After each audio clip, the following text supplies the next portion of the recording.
आजकल की भागती दौड़ती ज़िंदगी में सब परेशान हैं, दुखी हैं।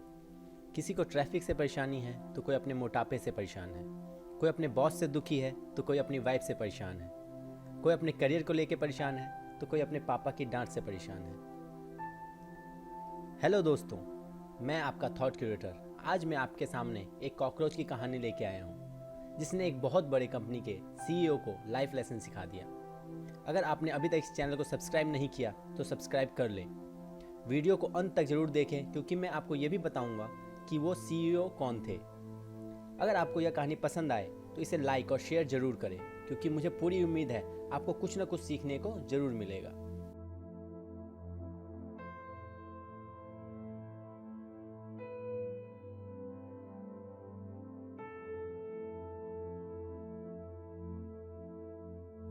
तो चलिए शुरू करते हैं। एक बार एक कंपनी के सीईओ एक रेस्टोरेंट में गए और कॉफ़ी ऑर्डर किया। पास में ही एक औरतों का ग्रुप बैठा हुआ था जो अपनी परेशानियों के बारे में बात कर रहे थे। उसी वक्त अचानक रेस्टोरेंट में एक कॉकरोच आया और उनमें से एक पे जाके बैठ गया।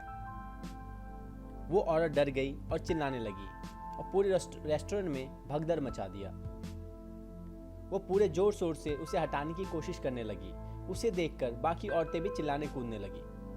किसी तरह उसने अपने ऊपर से उसे हटाया तो कॉकरोच जाके दूसरी औरत पे बैठ गया और थोड़ी देर तक यही होता रहा। कॉकरोच कभी इस पे तो कभी उस पे।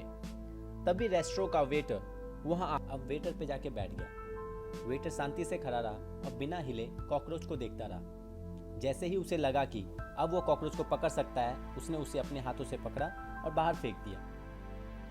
कॉफी पीते हुए उन सीईओ ने ये सारी घटना को देखा और ये सोचने लगे कि क्या कॉकरोच उन औरतों के इस तरह के बिहेवियर के लिए जिम्मेवार है, और अगर ऐसा है तो उस वेटर ने ऐसा बिहेव क्यों नहीं किया। उसने इस सिचुएशन को इतनी परफेक्टली कैसे हैंडल किया, वो भी बिना डरे।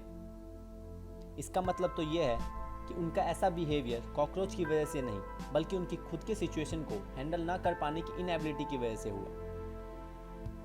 इस बात से उन्हें यह रियलाइज हुआ कि हम लोग अपने बॉस, पापा या वाइफ के चिल्लाने से परेशान नहीं होते बल्कि हम खुद की उस सिचुएशन को हैंडल ना कर पाने की वजह से परेशान होते हैं। ट्रैफिक जाम से हम परेशान नहीं होते बल्कि उस ट्रैफिक जाम से जो टेंशन क्रिएट होता है हम उसको हैंडल नहीं कर पाते, इसलिए परेशान होते हैं। हमारी टेंशन की वजह सिचुएशन से ज़्यादा हमारा रिएक्शन है उस सिचुएशन को लेके।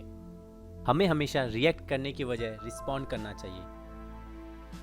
उन औरतों ने रिएक्ट किया था जबकि उस वेटर ने रिस्पॉन्ड।